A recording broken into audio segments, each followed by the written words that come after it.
ហោរាសាស្ត្រវាសនាអនាគតតើឆ្នាំទាំង6នេះមានចំណុចខ្លាំងអ្វីខ្លះ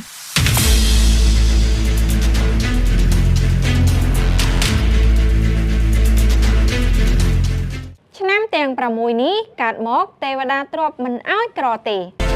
1ឆ្នាំជូតនឹងថោះជួបទុកមុនសុកក្រោយកាលពីក្មេងអាចនឹងនឿយហត់បន្តិចមែនប៉ុន្តែពេលវ័យកាន់តែជ្រេនឹងមានពន្លឺជោគជ័យចាប់អ្វីក៏ជាមាសជាប្រាក់ផ្លូវទ្រព្យនឹងបើកចំហរហូតខ្លាចជាសេដ្ឋីនឿយនឹងរាប់លុយ2ឆ្នាំមមីនឹងរកាចិត្តមុតដូចដែកភ្នែកឆ្លាតដូចឥន្ទ្រីជាបុគ្គលដែលមិនស្គាល់ពីថាចោះចាញ់ដោយសារតែភាពមើងម៉ាត់រួមសពនឹងប្រាជ្ញាដ៏មុតស្រួចធ្វើឲ្យរាល់មុខជំនួញរបស់ពួកគេតែងតែទទួលបានផលចំណេញហួសពីការរំពឹងទុក3ឆ្នាំកុលនិងម្សាញ់ខ្លាក្រាបលាក់ក្រចកពួកគេមិនចូលចិត្តបង្អួតពីសមត្ថភាពឡើយប៉ុន្តែលទ្ធផលការងារគឺអស្ចារ្យជានិច្ចភាពសាមញ្ញនិងភាពចាស់ទុំក្នុងចិត្តគឺជាមេដែកឆក់ទាញលាភសំណាងនិងទ្រព្យសម្បត្តិឲ្យរត់មករកពួកគេដោយឯកឯង